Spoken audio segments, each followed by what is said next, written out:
Welcome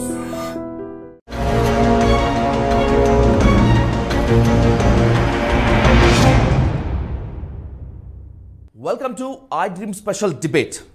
new ఇయర్కి ఇంకా కొన్ని రోజులు మాత్రమే ఉన్నాయి. అయితే కొత్త సంవత్సరం కొత్త ఆశలు మోసుకొని రావటం మాత్రమే కాకుండా సరికొత్త భయాన్ని తీసుకువస్తుంది, కంటికి కునుకుని దూరం చేస్తుంది. అది JN.1 ఒమిక్రాన్ వేరియంట్. కరోనా ఏ విధంగా అయితే మనల్ని వెన్నులో వణుకు పుట్టించిందో ఆ భయం ఇంకా కళ్ళ ముందు ఉండగానే ముంచుకొస్తున్నటువంటి మరికొంత వేరియంట్ అసలు ఉన్న చోటున ఉండనివ్వటం లేదు. అన్నింటికి మించి పెరిగిపోతున్నటువంటి కేసులు, చైనాలో ఉంటున్నటువంటి డెత్ రేట్ భారత్కు అంటుకుంటుందా? ఒకవేళ గనక అదే నిజమైతే మళ్ళీ మృత్యు గంటికలు తప్పవా? వీటిని అడ్డుకోవడానికి మన దగ్గర వ్యాక్సిన్స్ ఏమీ లేవా? ఉన్న వ్యాక్సిన్స్ పనిచేయవా? ఇలాంటి వేలాది ప్రశ్నలు మన మీదకి ముప్పేట దాడి చేస్తున్నటువంటి నేపథ్యంలో అసలు ఈ కొత్త వేరియంట్ను ఏ విధంగా ఎదుర్కోవాలి? డిసెంబర్లోనే ఈ వేరియంట్ ఎందుకు విశ్వరూపం చూపిస్తోంది? దీనికి అడ్డుకట్ట ఎలా వేయాలనేటువంటి దానిపై డీటెయిల్గా నిపుణులతోటి అలాగే వైద్య శాస్త్ర నేర్పరులతోటి డిస్కస్ చేద్దాం. ఇప్పుడు దీనిపై పూర్తి స్థాయిలో ఇన్ఫర్మేషన్ అందించడానికి, దీనిపై ఉన్నటువంటి సరికొత్త సందేహాలను తెర మీదకి నుంచి తీసుకువేయడానికి మనతో పాటు లైవ్లో సిద్ధంగా ఉన్నారు డాక్టర్ వ్యాకరణం నాగేశ్వర గారు, పల్మనాలజిస్ట్ అండ్ ఇమ్యునాలజిస్ట్. సార్తో మాట్లాడి ఇప్పుడు మనకున్నటువంటి సందేహాలు తీసుకునేటువంటి దాంట్లోకి మనం ఎంటర్ అవుదాం. Sir, very good evening sir. నమస్తే అండి sir. A warmful welcome to the I Dream special debate, Nageswararao గారు. సార్, 2023 వెళ్ళిపోతుంది, 2024కి చాలా పెద్ద ఎత్తున వెల్కమ్ చెప్దామని చెప్పి చాలామంది అనుకున్నటువంటి నేపథ్యంలో దాదాపు ఒక 15 డేస్ నుంచి కూడా మొత్తం అంతా కూడా ఈ న్యూ వేరియంట్ చాలా భయం పుట్టిస్తుంది. అడపాదడపా జరుగుతున్నటువంటి డెత్ రేట్స్ కూడా అనేక అనుమానాలు మన మీదకి తీసుకువచ్చేసి చాలా ఇబ్బంది పెడుతున్నాయి. అసలు ఏంటి సార్ ఈ వేరియంట్ ఏంటి? దీన్ని ఎలా మనం ఫేస్ చేయగలము? ఏం ప్రికాషన్స్ తీసుకోవాలి సార్? ఇక్కడ మనం చూడవద్ద విషయం ఏంటంటే, మనం తెలుసుకోవాల్సిన విషయం, గమనించిన విషయం ఏంటంటే, అసలు ఈ వైరస్ ఈ సమయంలో పెట్టరేగటానికి కారణం ఏమిటి? ఇది చాలా ఇంపార్టెంట్ విషయం. ఎందుకనంటే దీనికి 3 కారణాలు ఉన్నాయి. ఒకటి, ఒమిక్రాన్ నుంచి పైరోలా అనే సబ్స్ట్రెయిన్ వచ్చినప్పుడు 2.86 వేరియంట్ వచ్చినప్పుడు దాని నుంచి ఒక మ్యూటేషన్ గా మారి ఈ రోజు మన ముందరకు వచ్చిందే ఈ JN.1. సో ఈ JN.1 ఎప్పుడైతే మన ముందరకు వచ్చిందో దీని 3 రకాలైన విజృంభణలు మన మీద జరిగే అవకాశం ఖచ్చితంగా ఉంది. నెంబర్ 1, మంచు ప్రాంతంలో ఉండేవారు, మంచు ఎక్కడైతే ఎక్కువ ఉంటుందో వాళ్ళలో ట్రాన్స్మిషన్ చాలా ఎక్కువగా ఉండే అవకాశం ఉండడం వల్ల నార్మల్ గానే మ్యూటేషన్ కి దీనికి ఆ శక్తి ఉంది. ఏం శక్తి ఉంది? హై ట్రాన్స్మిసిబిలిటీ ఉంది. కాబట్టి ఆ హై ట్రాన్స్మిసిబిలిటీ వల్ల ఇది ఒక మనిషి నుంచి ఇంకో మనిషికి తీవ్రముగా, చాలా శరవేగముగా ప్రయాణించే అవకాశం ఉంది. అది దేనివల్ల? దాని మీడియం ఏమిటి? దట్ ఈస్ ఫాగ్ అనండి, మంచు అనండి, ఇంకోటి అనండి, పొద్దున పూట, రాత్రి పూట మొత్తం భారతదేశాన్ని ఆల్మోస్ట్ 70% ఆఫ్ ద భారతదేశం ఈ రోజు మంచుతోని కప్పబడింది. కాబట్టి ఇది చాలా అనుకూలమైన సమయం. కాబట్టి దానికి ఉన్న మొదటి వరాన్ని ఇది అందిస్తుంది. కాబట్టి ఏమిటా మొదటి వారం? High transmissibility. కాబట్టి అత్యధికంగా కేసులు టక పెరిగిపోతున్నాయి. మీరు చూసుకున్నట్టయితే US లో కూడా ఇదే సినారియో. స్టార్టింగ్ లో అయినప్పుడు 0.4% ఉండేది. జస్ట్ 1 వీక్ లో 4.8% వచ్చింది. 1 వీక్ తర్వాత మళ్ళీ 11.8% వెళ్ళిపోయింది. అంటే మీరు ఇక్కడ చూసుకున్నట్టయితే ఎక్స్పోనెన్షియల్ గ్రోత్, అంటే ఊహించని విధంగా కేసులు పెరుగుతున్నాయి. ఒక పక్కన కేసులు పెరుగుతున్నాయి, మంచు వల్ల ఒక మనిషికి ఇంకో మనిషికి వస్తుంది అని ఒక పక్కన మనం బాధపడుతుంటే, దీనికి ఇంకో వరం ఉంది. ఏమిటి? మ్యూటేషన్ వల్ల దీనికి వచ్చిన రెండో శక్తి ఏమిటనంటే, ఇప్పటి వరకు వ్యాక్సిన్ ఎవరైతే తీసుకొని ఉన్నారో వారి వ్యాధి నిరోధక శక్తి, వ్యాక్సిన్ వలన సంక్రమించిన వ్యాధి నిరోధక శక్తిని కూడా ఇది హరింపజేస్తూ మధ్యబెట్టి మాయబెట్టి తప్పించుకొని లోపలికి వెళ్ళి విధ్వంసాన్ని చేసే అవకాశం ఉంది అని ప్రపంచ ఆరోగ్య సంస్థ వారు మనకి చాలా క్లియర్ గా చెప్పడం జరిగింది. ఈ 2 కూడా చాలా జాగ్రత్తగా మనం అప్రమత్తంగా ఉండవలసిన విషయాలు. ఇప్పుడే ఎందుకు అప్రమత్తంగా ఉండాలి? ఎందుకనంటే ఎండుగడ్డి పక్కన లీటర్ కిరోసిన్ పెట్టి నిప్పురవ్వ ఉందంటే, డాక్టర్ గారు ఇప్పంటుకుంటుందా అని మీరు అడిగారు అనుకోండి, నేనేమంటాను? ఖచ్చితంగా తీసుకుంటుంది, దూరంగా వెళ్ళండి. ఎందుకంటే అది ఒకటి ఎండుగడ్డి, రెండోది పెట్రోల్ పక్కన ఉంది, మూడోది అగ్గిపుల్ల పక్కనే ఉంది. కాబట్టి సో ఈ రిస్క్ ఫ్యాక్టర్స్ అన్ని లైన్ లో రావడం, అంటే ఆ రోజుల్లో రావణాసుడు తమ్ముడు కుంభకర్ణుడు పుట్టేటప్పుడు అన్ని నక్షత్రాలన్నీ లైన్ గా వచ్చినట్టు దీనికి కూడా ఇప్పుడు చాలా లైన్ గా వస్తున్నాయి కండిషన్స్. మంచు ఉండడము, హై ట్రాన్స్మిసిబిలిటీ, ఇమ్యూన్ ఎవేషన్. దీని వల్ల ఏం జరుగుతుందంటే ఒక మనిషికి ఇంకో మనిషి వ్యాప్తి చెందడమే కాకుండా వారిలో ప్రవేశించి అది చెయ్యవలసిన విధ్వంసము చేసే అవకాశం ఉంటుంది.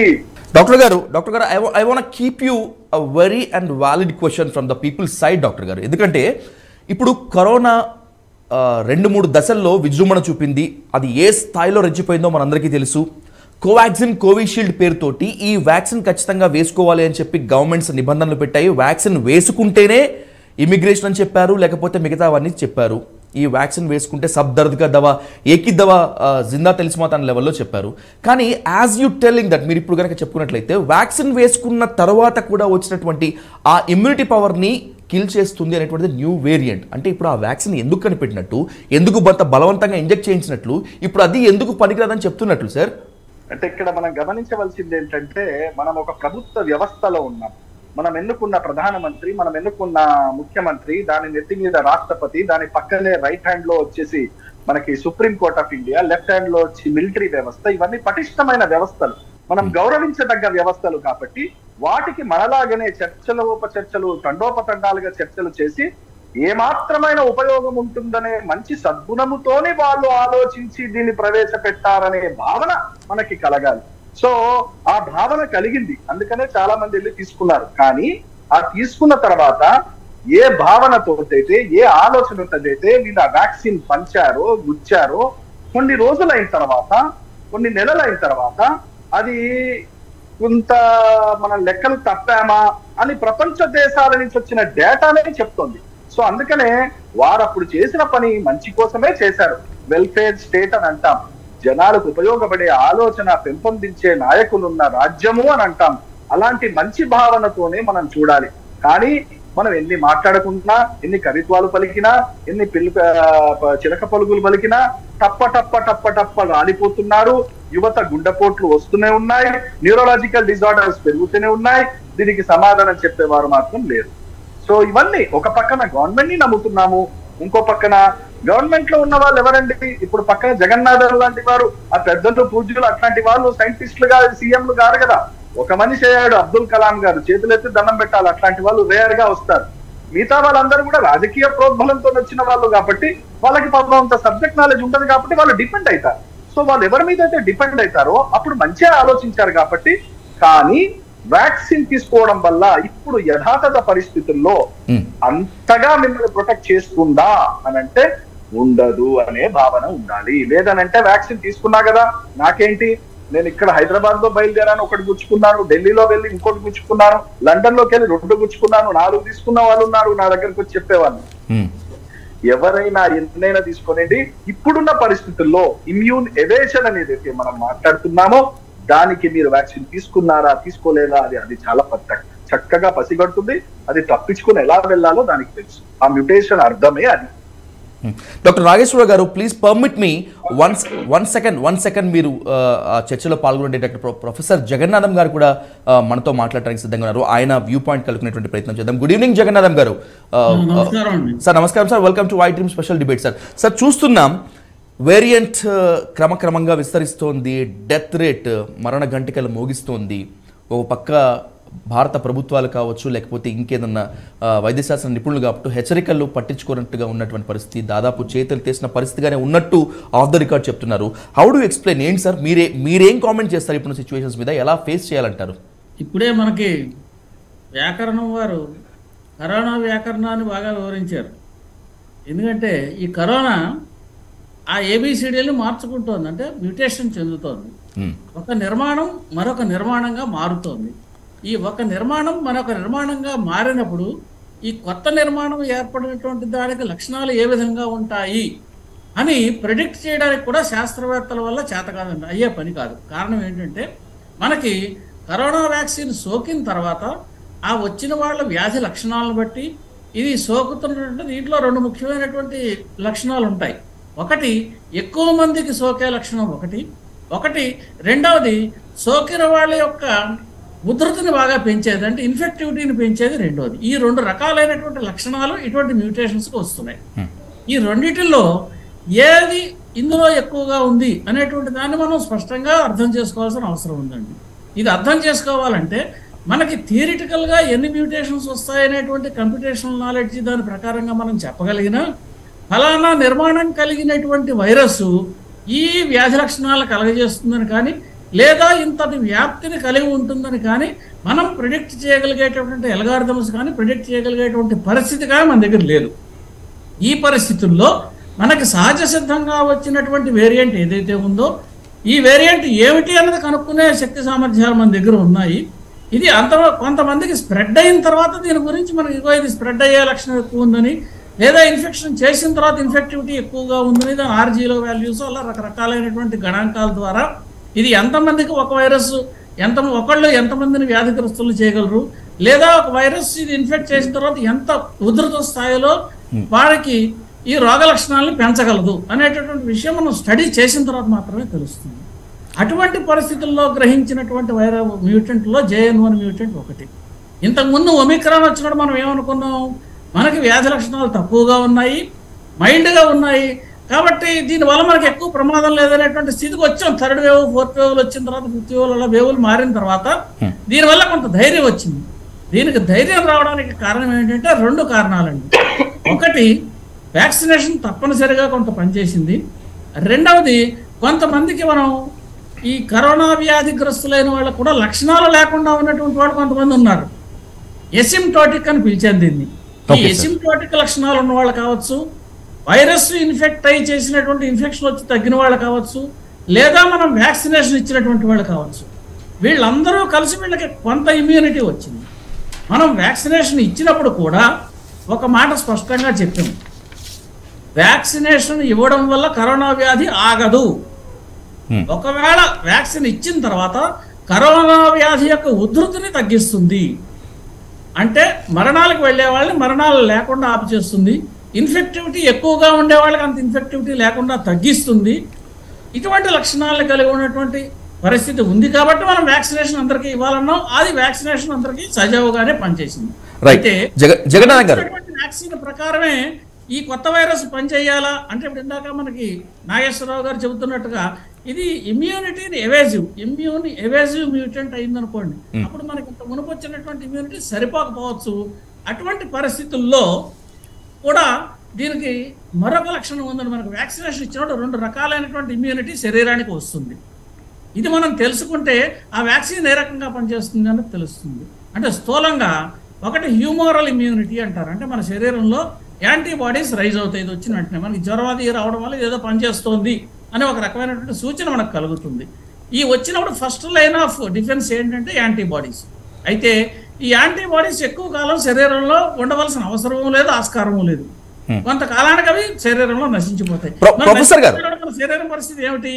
ప్రొఫెసర్ గారు 1 సెకండ్, మీ విలువైన సూచనలు, మీ విలువైన విశ్లేషణ ఐడ్రీమ్ వీక్షకులకి చాలా అవసరము. అయితే ఇప్పుడు డాక్టర్ నాగేశ్వరరావు గారు చాలా హరియెస్ట్ బిజియెస్ట్లో ఉన్నారు. ఆయన చాలా రిక్వెస్ట్ చేసి మనము డిస్కషన్లో కూర్చోబెట్టారు. మీరు అనుమతిస్తే నాగేశ్వరరావు గారిని ఒక 2 నిమిషాలు మాట్లాడించి సార్ని మనం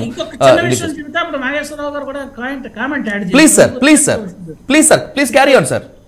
సెకండ్ లైన్ ఆఫ్ డిఫెన్స్ ఏంటంటే మనకి వ్యాక్సిన్ ఇచ్చిన తర్వాత మన శరీరంలో ఉండేటటువంటి కణాలు ఉంటాయండి, ఇమ్యూనిటీని సర్వేలెన్స్ చేసేటటువంటి కణాలు, వీటిని బి సెల్స్, టీ సెల్స్, ఇలా రకరకాల పేర్లతో వాటిని పిలుస్తాం.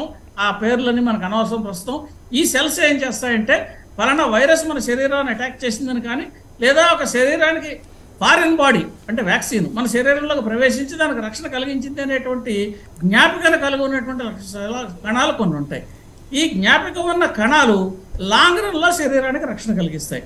అంటే మొట్టమొదటి హ్యూమరల్ రెస్పాన్సు, రెండవ డిఫెన్స్ సెల్ మీడియేటెడ్ రెస్పాన్సు. ఇలా 2 అంచెలుగా అంటే స్థూలంగా చెబుతున్నాం, మిగతా కూడా ఉండొచ్చు, మైక్రో లెవెల్లోకి మనం వెళ్ళటం లేదు. ఆ రకమైనటువంటి ఇమ్యూనిటీ శరీరానికి వస్తుంది. ఇది వచ్చినప్పటికీ కూడా కొత్త మ్యూటెంట్ వచ్చినప్పుడు దాని లక్షణాలని దాని ప్రభావాలని చూపిస్తుంది. మనకు పూర్వం తీసుకున్నటువంటి వ్యాక్సిన్ కొంత ఇంటెన్సిటీని తగ్గిస్తుంది తప్పితే పూర్తి రక్షణ అంటే ఏ వ్యాక్సిన్ కూడా 100% అని ఎవరు వ్యాక్సిన్ ఇవ్వలేదు. ఇది మనం దృష్టిలో పెట్టుకోవాల్సిన ముఖ్యమైనటువంటి అంశం అండి.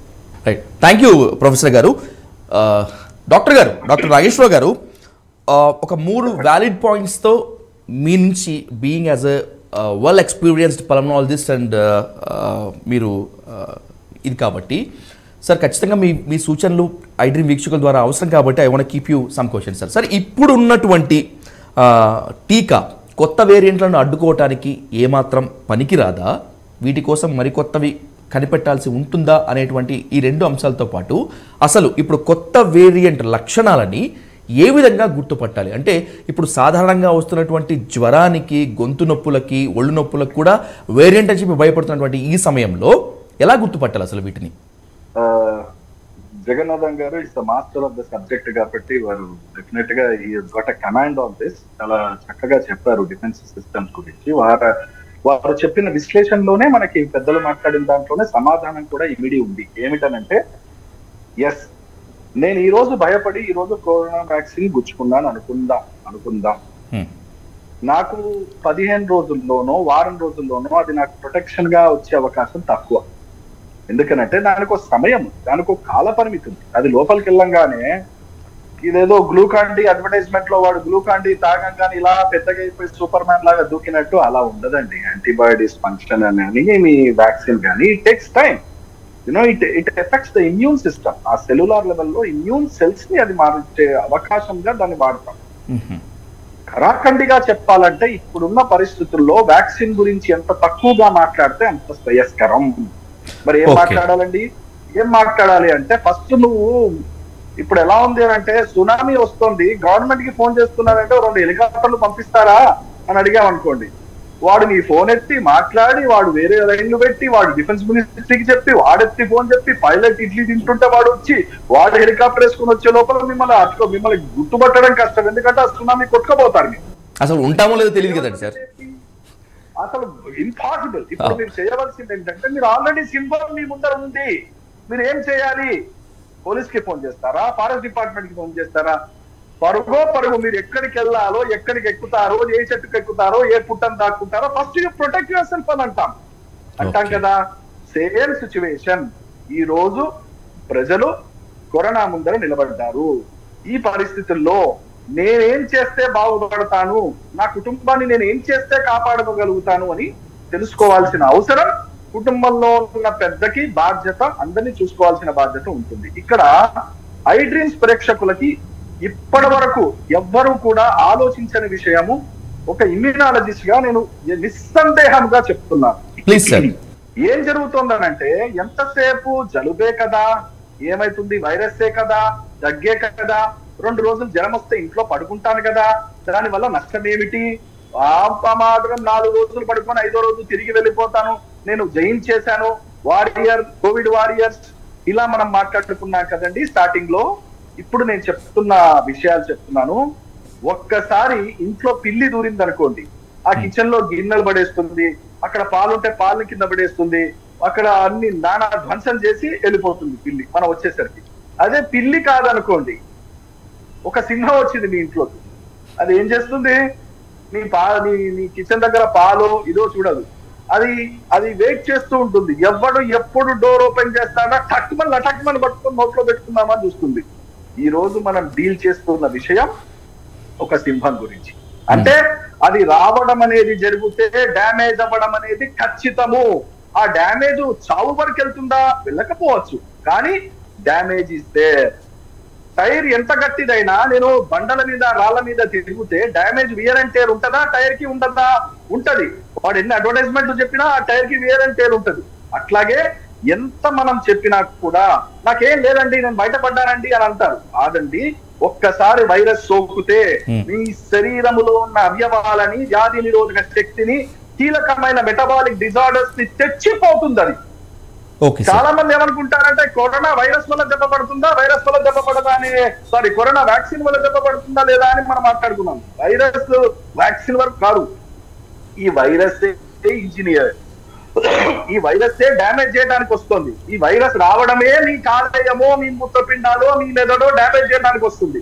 సో అది మీరు ఇంటి నుంచి బంగ్లా నుంచి పతంగి వదిలిపెట్టారనుకోండి, మీరు ఎటెల్లాలో మీరు ఎట్లాగైతే గైడ్ చేస్తారో దాన్ని, అట్లాగే ఈ వైరస్ కూడా అలాగే తయారు చేయబడ్డదనే విషయం మర్చిపోవద్దు. అది రావడం అనేది జరిగితే డ్యామేజ్ తథ్యం. ఆ డ్యామేజ్ వల్లనే, ఇమ్యూన్ చేంజెస్ వల్లనే మెటబాలిక్ డిజార్డర్స్ వస్తున్నాయి, సెరిబ్రల్ బ్లీడ్స్ అవుతున్నాయి, కార్డియాక్ ప్రాబ్లమ్స్ వస్తున్నాయి, వైరస్ వ్యాక్సిన్ గురించి తర్వాత మాట్లాడదాం. అసలు వైరస్ డేంజరస్ అంటున్నా నేను, అది రావద్దంటున్నా నేను. ఇంట్లో సింహం వచ్చినట్టే అది ఎవరిని తలలో పెట్టుకొని పోతుందో, ఎవరిని కటక్ సపరించుకుంటూ పోతుందో తెలియదు. ఓకే, చాలా మందికి తెలియదండి. డాక్టర్ నాగేశ్వర గారు, ఎస్ నాగేశ్వర గారు, మీరు చెప్పింది వాస్తవమే. అది పిల్లి కాదు సింహమే, ఒప్పుకుంటాను. కానీ సింహాన్ని రాకుండా ఎలా ఆపాలి అసలు? ఒకవేళ వస్తే ఏ విధంగా ప్రొటెక్ట్ చేసుకోవాలి? 4-5 విషయాలు అంటే నేను ఒక 4-5 డేస్ నుంచి కొంతమంది పేషెంట్స్ ని ట్రీట్ చేసిన తర్వాత ప్రత్యేకముగా వాళ్ళకి నేను ఫోన్లు చేసి, అయ్యా నాకు మీ కంప్లైంట్స్ నాకు వివరంగా చెప్పండి అని రాత్రి 11-12 బుక్కును నోట్స్ రాసుకుంటూ నేను అర్థం చేసుకున్నానండి. దీన్ని ఏంటనంటే, నెంబర్ 1 గొంతులో గరగర ఉండడం. నెంబర్ 2 ఫస్ట్ చాలా మందికి వచ్చేదే సోర్ థ్రోట్. చాలా మందికి సోర్ థ్రోట్ గా మొదలవుతుంది ఫస్ట్ డే నాడు. సెకండ్ డే నాడు ఏం జరుగుతుంది? తుమ్ములుగా, ముక్కు కారడంగా, తలంత దిమ్ముగా. థర్డ్ డే ఏమైతుంది? పొడి దగ్గు. ఫోర్త్ డే దగ్గు తెమడ. ఫిఫ్త్ డే వరకు పోయిన తర్వాత అప్పుడు ఆయాసం గాని, కొద్ది ఒళ్ళంత నొప్పులు గాని, విపరీతమైన జ్వరం గాని, వాడికి థర్డ్ డే నుంచి ఫోర్త్ డేనే వస్తున్నాయి ఇవన్నీ. సో మనం గమనించవలసింది ముఖ్యం. నాకు ఒకవేళ గనక జలుబు ఉంది, నాకు ఒకవేళ తలకాయ నొప్పి ఉంది, నాకు గొంతు కొద్దిగా కిచకిచ ఉంటుంది, నాకు ఇబ్బంది అవుతోంది, మింగటానికి కష్టంగా ఉంది అన్నప్పుడే ఇది ఫస్ట్ సింటమ్స్. ఎవరైతే ఈ ఫస్ట్ సింటమ్స్ ని గమనించి ట్రీట్మెంట్ మొదలు పెడతారో చక్కగా అద్భుతంగా బయటపడతారు. సింహం ఉంది అని కిటికీలోంచి చూసిన తర్వాత గడియలు చక్కగా పెట్టుకొని ఎవడైతే ఇంట్లో ఉంటాడో ఆ సింహం వీడి తలకాయ నవలకుండా పోతుంది. సో జాగ్రత్త పడాల్సిన అవసరం ఉంటుంది. సో ఇది మనం గమనించాలి. సో సిమ్టమ్స్ కనపడంగానే వెంటనే RT-PCR టెస్ట్ చేసుకో, డాక్టర్ దగ్గరికి వెళ్ళు అని ఎవరైనా చెప్పాలి. ఆ ఇంట్లో వాళ్ళకి సహకరించాలి. అయ్యా నువ్వు వెళ్ళు నాన్న, నువ్వు చేసుకో నాన్న, బాబాయ్ నువ్వు ఉండొద్దు, నువ్వు టెస్ట్ చేయించు అని చెప్పాలి. కానీ ఇప్పుడు దురదృష్టం ఏంటంటే, టెస్ట్ ఏదైతే ఏందండి, ఆ వేరియంట్ అయితే ఈ వేరియంట్ అయితే ఏందండి, 2 రోజులు ఇంట్లో పడుకుంటావు అంతే కదండి. నేను మళ్ళీ చెప్తున్నాను, వైరస్ డేంజరస్. వైరస్ వల్లనే అవయవాలు దెబ్బతినే అవకాశం ఉంటుంది. దానికి అవకాశం ఇయ్యకండి. ఫస్ట్ డే అరికట్టండి. ఫస్ట్ సెకండ్ డే ఎవరైతే అరికడతారో చక్కగా 100% కోలుకునే అవకాశం ఉంటుంది.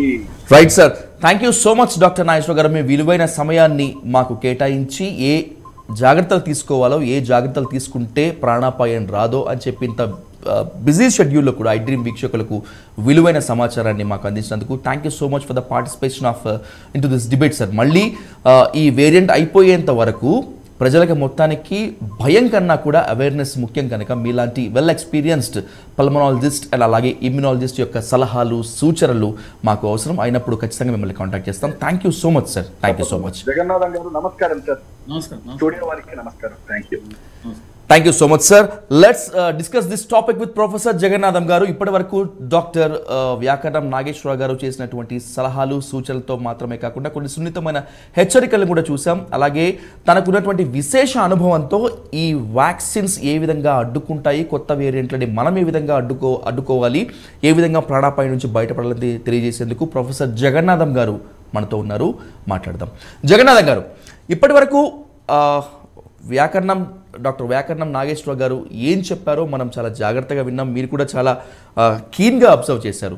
ఏంటి సార్, మీ కామెంట్ ఏంటి సార్? అటు ఇది ప్రభుత్వాల వైఫల్యమా, లేకపోతే వ్యాక్సిన్ వేసుకున్నా కూడా కొన్ని జాగ్రత్తలు పోకపోవటం వల్ల రైజ్ అయినటువంటి దీని ఒక మాన్స్టర్ అనుకోవాలా? ఎలా ఫేస్ చేయాలి సార్ ఇప్పుడున్నటువంటి ఈ సిచ్యువేషన్స్ని? ఇది ప్రభుత్వ వైఫల్యం కాదు, ప్రజల వైఫల్యం కాదు. ఇది వైరస్ యొక్క లక్షణం.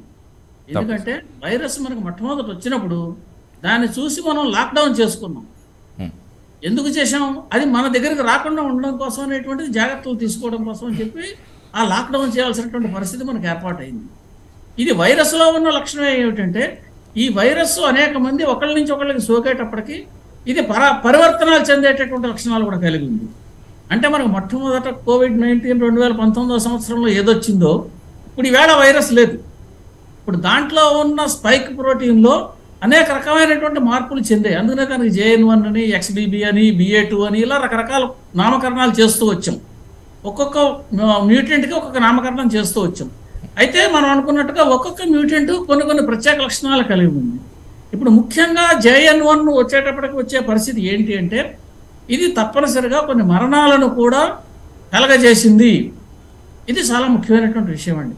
మనకి కేవలం ఒక వైరస్ వేరియంట్ వచ్చి జ్వరం రంప దగ్గుతో ఆపు చేస్తే మనకు వైద్యుల దగ్గరికి వెళితే దీన్ని తగ్గించుకునే ఉన్న పరిస్థితి దగ్గరికి ఆగితే ఉన్న పరిస్థితి వేరు. మనం వైద్యుల దగ్గరికి వెళ్ళిన తర్వాత కూడా దీని తీవ్రత ఎక్కువగా ఉండి మరణాలకు తీసుకెడుతోంది అంటే మనం తీసుకోవాల్సిన జాగ్రత్తలు కూడా ఎక్కువగా అవసరము అని. ఎందుకంటే మరణాల నుంచి రక్షించడం కోసమే కదా మనం వ్యాక్సినేషన్ చేసినా, మందులు వేసినా, వైద్యం దగ్గరికి వెళ్ళినా మరణాల నుంచి రక్షించుకోవడం కోసం అని చెప్పింది. అయితే డాక్టర్ గారు చెప్పినట్టుగా ఇవి లక్షణాలు క్రమేపీ పెరుగుతున్నాయి. ఇప్పుడు వారు చెప్పినట్టుగా మొదటి స్థాయిలో ఉన్నటువంటి లక్షణం ఎప్పుడైతే గ్రహించామో ఆ మొదటి స్థాయిలో లక్షణం ఉన్నప్పుడు మాత్రమే ప్రజలు వెళ్ళి వెంటనే పరీక్షలు చేయించుకోవడం సరైనటువంటి మార్గం. అక్కడ మనకి అది కరోనా వైరస్ అవునా కాదా అన్న విషయం తేలుతుంది.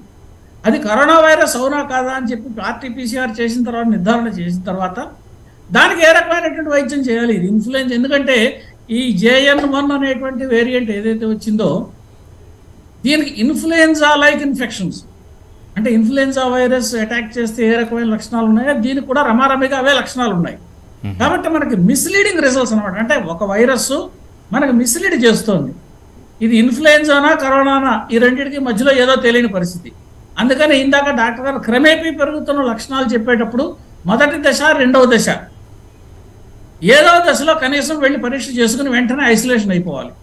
ఈ ఐసోలేషన్ అనేటువంటిది మొట్టమొదటి నుంచి మనం చెబుతున్నాం. ఏం చేద్దంటే కరోనా వైరస్ వచ్చిన వాళ్ళ దగ్గర నుంచి వాయుగోళాల ద్వారా, ఏరోసాల్స్ ద్వారా చుట్టుపక్కల పరిసరాలకు వ్యాప్తి చెందుతోంది. కాబట్టి తప్పనిసరిగా ఐసోలేషన్లోకి వెళ్ళి డాక్టర్ సూచనలు, సలహాలు ప్రకారం సరైనటువంటి వైద్యం చేయించుకోవాలి. అయితే కొంతమందికి, చాలామందికి ఇప్పుడు ఈ వచ్చినటువంటి JN1 వైరస్ ఒక 99% దాకా వచ్చినటువంటి జనాభాకి ఇంటి దగ్గర ఉండి వైద్యం చేయించుకుంటే కూడా తగ్గుతోంది అనేటువంటి కొన్ని రిపోర్ట్లు వస్తున్నాయి. కాబట్టి అంత ఇదిగా లేదు. అలా అని చెప్పి మనం దాన్ని నెగ్లెక్ట్ చేస్తామా? మరణాలు కూడా సూచిస్తుంది, కొన్ని మరణాలు కూడా జరిగాయి. కాబట్టి మరణాలు జరిగాయి. ఇప్పుడు ఒక రోజులో మనకి 400 కేసులు పెరిగినట్టుగా రిపోర్ట్లు తెలుస్తున్నాయి. ఒక రోజులో 400 కేసులు, మొత్తం దేశవ్యాప్తంగా ఇవాళ ఉన్న కేసులు రమారమే 4000 కేసులు ఉన్నాయి. అవును సార్. దీంట్లో 100 కేసులు పైబడి JN1 వైరస్ అని మాత్రమే చెబుతున్నారు. అంటే ఈ 400 కేసులే ఉన్నాయా, ఈ 4000 కేసులే ఉన్నాయా, లేదా ఇంతకు మించిన కేసులు ఏమైనా ఉన్నాయా, ఇది మనకు తెలియదు. ఎందుకంటే మైల్డ్గా ఉన్న కేసులు, మైల్డ్గా క్యారీ చేసేవాళ్ళు ఎవరైతే ఉంటారో క్యారియర్స్, ఈ మైల్డ్గా వైరస్ని క్యారియర్స్ చేసేవాళ్ళు, ఎసిమ్టోటిక్ వాళ్ళు, వీళ్ళు ఎవరైతే ఉంటారో వాళ్ళు కూడా పొటెన్షియల్లీ స్ప్రెడ్ చేయడానికి ఆస్కారం ఉన్నటువంటి వాళ్ళు. Okay sir. అయితే వీళ్ళకి మైల్డ్గా ఉండి వీళ్ళు ఏదైనా కోమార్బిడిటీ ఉన్న వాళ్ళకి దీన్ని ట్రాన్స్మిట్ చేశారనుకోండి, అటువంటి పరిస్థితుల్లో కోమార్బిడిటీ ఉన్న వాళ్ళకి డేంజర్ ఎక్కువగా ఉంటుంది ఈ ట్రాన్స్మిట్ చేసిన వాళ్ళకంటే.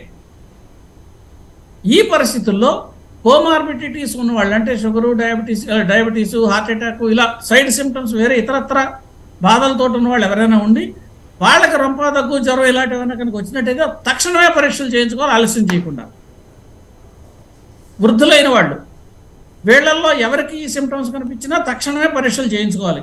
ఈ పరీక్షకి మనం సరైనటువంటి ఏర్పాట్లన్నీ కూడా గవర్నమెంట్ చేసే, ఎందుకంటే కోవిడ్ వచ్చిందని చెప్పి సెంట్రల్ గవర్నమెంట్ కూడా అందరికీ హెచ్చరికలు, అన్ని రాష్ట్ర ప్రభుత్వాలకి హెచ్చరికలు జారీ చేయడం జరిగింది.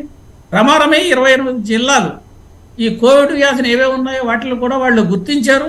ఇటు కేరళ కావచ్చు, మహారాష్ట్ర, తెలంగాణ, ఇలా రకరకాల, ఒరిస్సా, మహారాష్ట్ర, ఇలా ఎక్కడెక్కడ ఏ రాష్ట్రాల్లో ఎన్నెన్ని కేసులు ఉన్నాయని కూడా గుర్తించారంటే డిటెక్ట్ చేయగలిగినటువంటి గుర్తించి చెబుతున్నారు.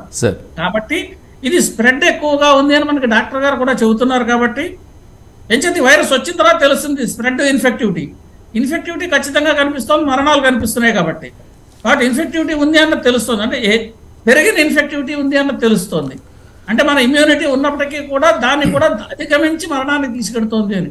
ఈ పరిస్థితుల్లో ఏ రకమైనటువంటి వైద్యం చేయించుకోవాలనేటువంటి ఫస్ట్ టెస్టింగ్తో ప్రారంభమవుతుంది. టెస్టింగ్తో కరోనా అన్న తేలిన తర్వాత కొన్ని సందర్భమైనటువంటి పరిస్థితుల్లో డాక్టర్ల ఈ శాంపుల్స్ని ఇన్సా కాగానే మన దగ్గర ఒక కన్స్ట్రక్షన్ ఉంది దేశంలో. ఓ 10-15 ల్యాబొరేటరీస్లో కంప్లీట్ జీనోమ్ సీక్వెన్సింగ్ చేసే ల్యాబొరేటరీస్ ఉన్నాయి దేశంలో వివిధ ప్రాంతాల్లో. అంటే ఏ ప్రాంతంలో వచ్చినప్పటికీ కూడా దగ్గరలో ఉన్న ప్రాంతంలోకి ఈ వైరస్ను సేకరించి వాళ్ళకి పంపిస్తే వాళ్ళు దాని సీక్వెన్సింగ్ JN1 అవునా కాదా, లేదా వేరే వేరియంటా, ఏది స్ప్రెడ్ అవుతుందన్నది కూడా గుర్తించగలుగుతాం. కాబట్టి అన్ని రకాల పరీక్షలు చేసేటువంటి శక్తి సామర్థ్యాలు ప్రస్తుతం మన దగ్గర ఉన్నాయి. కాబట్టి ఇంతకుముందు లోగడ వైద్యులకు కూడా ఉన్నటువంటి అనుభవం, అది ఆక్సిజన్ సిలిండర్లు పెట్టుకోవాలా, ఇంటెన్సివ్ కేర్ యూనిట్లు అవసరం అవుతాయా, మామూలు వైద్యంతో సరిపోతుందా ఏమిటి అనేటువంటిది రోగి పరిస్థితిని బట్టి నిర్ధారణ చేస్తారు. కాబట్టి ఏమాత్రం సిమ్టమ్స్ ఉన్న వాళ్ళైనా సరే తక్షణమే పరీక్షలు చేయించుకుంటే కొంతవరకు దీన్ని మనం నివారించడానికి చాలా ఆస్కారం ఉంటుందండి.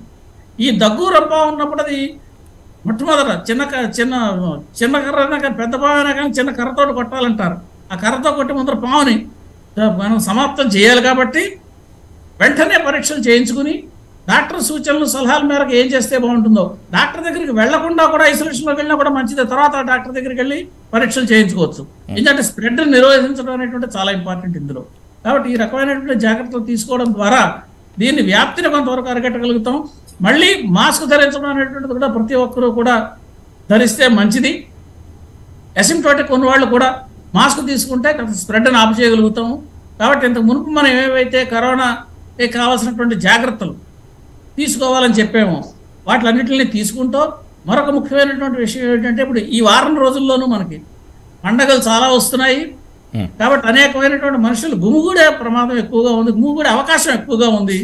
ఇటువంటి గుమిగూడే అవకాశం ఉన్నప్పుడు ప్రమాదం పెరిగే అవకాశం కూడా చాలా ఉంది. కాబట్టి వాటి విషయంలో జాగ్రత్త వహించాలనేటువంటిది సూచన అండి. ప్రొఫెసర్ గారు, ఎప్పుడైతే ఈ సిమ్టమ్స్ ఉన్నాయి, వచ్చేందుకు ఆస్కారం ఉంటుంది అనేటువంటి భయం మొదలైనప్పుడు, లేదంటే ఆ లక్షణాలు కనిపించినప్పుడు మీరు చెప్పినట్లుగానే సెల్ఫ్ హైబర్నేషన్ జోన్తోకి వెళ్ళటంతో పాటు అలాగే సెల్ఫ్ క్వారంటైన్ మోడ్లోకి వెళ్ళిపోయినటువంటి తర్వాత ఎలాంటి కొన్ని చిన్నపాటి జాగ్రత్తలు తీసుకోవాలంటే వేడి నీళ్లు తాగటము, ఇలాంటి జాగ్రత్తలు ఏం తీసుకుంటే బెటర్ ఉంటుంది ప్రొఫెసర్ గారు? అవి మామూలుగా మంచినీళ్ళు ఎప్పుడు తప్పనిసరిగా మనం తీసుకునే నీళ్లు శుద్ధమైనటువంటి నీరే ఉండాలి. వేడి నీళ్ళ వల్ల ఏమవుతుందంటే బ్యాక్టీరియల్ ఇన్ఫెక్షన్స్ ఏమైనా ఉంటే అవి కూడా లేకుండా ఉంటాయి. కాబట్టి వేడి నీళ్లు చల్లార్చి తీసుకోమని చెప్పేటువంటి సూచన. వైరస్లు ఉన్నా ఇన్యాక్టివేట్ అవుతాయి, బ్యాక్టీరియా ఉన్నా ఇన్యాక్టివేట్ అవుతాయి వాటర్లో. కాబట్టి తప్పనిసరిగా వేడి నీళ్ళు మంచిదే. మీరు అన్నట్టుగా ఇతరత్ర ఏమిటి అంటే ఇమ్యూనిటీ పెంచేటటువంటి ఏమైనా ఉంటే అవి కూడా తీసుకోవచ్చు. ఇమ్యూనిటీ ఆహారం ద్వారా మాత్రమే తీసుకుంటాము, వీఆర్ వాట్ వి ఈట్. కాబట్టి ఇమ్యూనిటీ పెంచేటటువంటి ఏమేమైతే ఆహార పదార్థాలు ఉంటాయి వాటిని కూడా సేకరించవచ్చు.